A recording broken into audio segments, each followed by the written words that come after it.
Oi, meus amores, tudo bom? Vamos a mais uma aula. Como vocês podem ver, ó, estamos de cenário novo. Espero que vocês tenham gostado. Então, vamos começar agora a dar início à nossa terceira unidade. Então, todos pegando livrinhos e abrindo na página 74, tá certo? Vamos começar? Bom, qual é a importância do estudo do passado? Por que é tão importante a gente estudar sobre as coisas que passaram, sobre o passado? É isso que a gente vai ver agora. Bom, a história é o campo do conhecimento que estuda as ações dos seres humanos no tempo e no espaço. Por meio dos estudos realizados pelos historiadores, podemos conhecer aspectos do passado que nos auxiliam a compreender melhor o tempo presente. Com os estudos históricos, é possível identificar quais eram as características das sociedades em determinada época e aprender sobre transformações e permanências que ocorrem nas sociedades ao longo do tempo. Além disso, podemos conhecer os acontecimentos considerados importantes para a história da humanidade. Veja o exemplo a seguir. Aí vocês podem ver uma fotinha aí, vocês podem achar que foto é essa. Bom, isso foi a invenção do avião no início do século XX. Representou um marco na história da humanidade. Antes dessa invenção, as viagens para outros continentes eram feitas de navio e poderiam durar meses.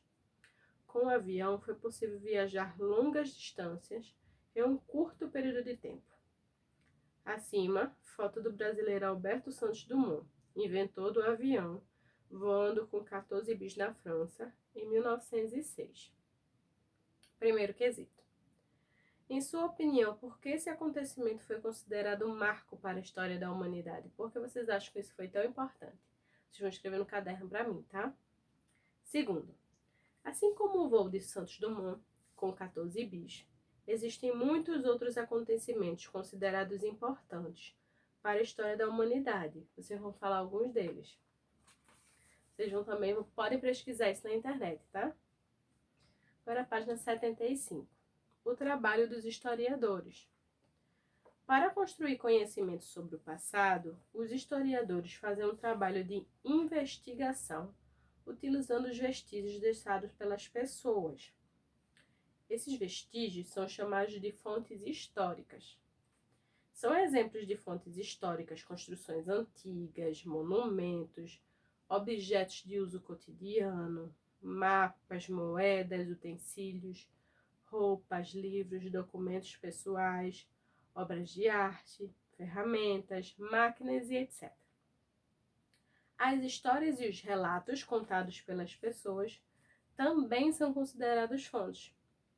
As fontes não falam por si só, por isso, as analisá-las, os historiadores procuram responder a algumas perguntas, como: quem foi que fez? Quando fez? Qual foi a intenção? Para que serve? Como fez? Onde fez? Para que serve, né? Em cima era para quem fez. Como fez? Onde fez e para que serve? Aí tem do ladinho. Ao construirmos nosso conhecimento sobre o passado, devemos fazer questionamentos e exercitar nossa curiosidade. Conheça um exemplo de trabalho de investigação de uma fonte histórica. A Pedra de Roseta. A investigação dessa fonte resultou na compreensão da escrita hieroglífica egípcia, um dos primeiros sistemas de escrita criados pelos seres humanos. A Pedra de Roseta é um fragmento de estela encontrado no Egito em 1799, contendo 3 tipos diferentes de escrita: a grega, demótica e hieroglífica. O que é estela, gente? Estela é uma placa de pedra e que os antigos faziam inscrições. As pessoas antigamente não tinham papel, então eles escreviam na pedra, quando eles queriam anotar alguma coisa importante, bem antigamente. Aí essas pedras onde tinham essas coisas escritas se chamavam de estela. Em 1802, os pesquisadores conseguiram traduzir os textos escritos em grego e em demótico. Com base na tradução, eles perceberam que se tratava de um mesmo texto, um decreto do rei Ptolomeu V Epifânio, promulgado em 196 a.C. Embora já desconfiassem que na estela havia o mesmo texto na escrita hierográfica, os pesquisadores não conseguiram desvendar esses antigos sinais egípcios. Em 1822, o francês Jean-François Chapolin, após intenso trabalho de pesquisa, conseguiu finalmente decifrar os hieróglifos. A partir dessa descoberta, os pesquisadores puderam traduzir outras fontes sobre a história do Egito Antigo. Tá vendo? É tão importante a gente conhecer nosso passado, né, gente? Bom, na página 76 agora. A construção do conhecimento histórico. O conhecimento sobre o passado é construído com base na análise e na interpretação das fontes históricas. Assim, a descoberta de novas fontes pode mudar o modo como compreendemos os acontecimentos do passado. Além disso, os historiadores podem apresentar interpretações diferentes para fontes já estudadas, dando a elas um novo significado. Por isso, não é possível afirmar que é uma verdade absoluta sobre a história, pois o conhecimento que temos sobre os eventos do passado estão sempre em construção. Um exemplo de mudança na compreensão sobre acontecimentos do passado aconteceu em 2018, quando um grupo de pesquisadores anunciou a descoberta de uma bactéria em ossadas humanas no século XVI, encontradas no México. Essa bactéria, que foi trazida para a América pelos europeus, explica a morte de cerca de 15 milhões de pessoas entre os anos de 1545 e 1550. Antes dessa descoberta, não havia fontes que comprovassem a causa da morte de tantas pessoas em um espaço tão curto de tempo. O estudo do passado. Os temas estudados pelos historiadores também podem variar.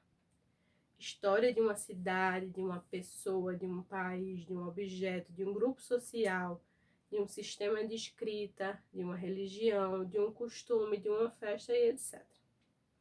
Por muitos anos, grande parte dos historiadores priorizou o estudo das personagens consideradas importantes. Porém, nas últimas décadas, todas as pessoas passaram a ser compreendidas como sujeitos históricos. Mulheres, crianças, trabalhadores em geral. Enfim, todas as pessoas, sem exceção, passaram a ser vistas como construtoras da história. Dessa maneira, ao estudarmos história, é muito importante valorizarmos os diferentes sujeitos e suas ações. Aí tem uma fotinha aí, ó, que são as exposições do Museu Afro-Brasil. Por exemplo, dão destaque aos temas como cultura africana e afro-brasileira. Na foto, a fachada do Museu Afro-Brasil, na cidade de São Paulo. Agora, vocês já sabem por que é tão importante estudar o nosso passado. Vamos responder algumas perguntinhas aqui. Primeiro, o que é história? Tem lá no comecinho, tá falando o que é história e sua importância. Vocês vão escrever isso aqui. Segundo, por que é importante estudar o passado? Terceiro, observe abaixo duas fotos de um mesmo objeto. Um estereoscópio do início do século XX, isso aí. Imagine que você é um historiador e precisa desvendar informações sobre esse objeto. Pesquise qual é a utilidade dele, o nome da pessoa que inventou e quando ele foi criado. Procure saber também se esse tipo de objeto ainda existe na atualidade e se o uso dele passou por transformações ao longo do tempo. E anote abaixo as informações encontradas. Vocês vão pesquisar tudo isso aqui, anotar aqui embaixo, tá? No terceiro quesito. Vocês vão pesquisar na internet. Depois, vocês vão para o quarto quesito. Leia a notícia abaixo. Exumação da família imperial une ciência e história. Em 2012, a análise dos restos mortais da família que governou o Brasil deu vida a novos conhecimentos históricos e ampliou as possibilidades de estudos científicos. Enquanto o caixão de Dona Leopoldina ia e voltava no equipamento de tomografia computadorizada, as primeiras imagens digitalizadas começaram a desvendar um misto de boatos e lendas que já duraram mais de 180 anos. Desde 1826, circulava a história de que Dona Leopoldina, a princesa do Brasil, teria sido agredida por Dom Pedro I e tinha quebrado o fêmur. Quebrado o fêmur é o ossinho da cintura. Graças à exumação e os exames feitos pela equipe do Instituto de Radiologia da USP, foi constatado que não havia nenhuma fratura no fêmur e nenhum em outro osso da primeira imperatriz brasileira. Então, ó, essa história que ele tinha batido nela era mentira. Letra A. Quais personagens históricos são citados na notícia? Eles estão falando de 2 personagens importantes. Qual foram eles? Vocês vão escrever aqui.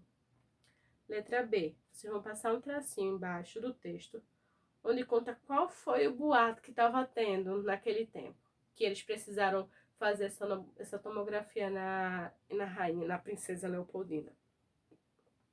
Letra C. Segundo a reportagem, como a tecnologia ajudou no estudo da história?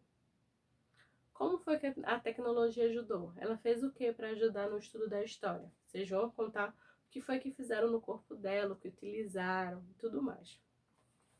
Bom, encerramos aqui a nossa atividade do livro. Agora, vamos para a nossa atividade do caderno. São algumas perguntinhas sobre isso que eu acabei de ler para vocês. Primeiro quesito. O que é possível identificar com os estudos históricos? O que a gente pode descobrir com os estudos históricos? Segundo, o que são fontes históricas? Terceiro, cite exemplos de algumas fontes históricas. Quarto, como o conhecimento sobre o passado é construído? Quinto, o que é importante analisar ao estudar a história? Tudo isso tem nesse texto que eu acabei de ler. Só procurar que vocês vão achar todas essas respostas. Então, nossa aulinha fica por aqui. Espero que vocês tenham gostado. Um beijo. Tchau, meus amores, e até a nossa próxima aula.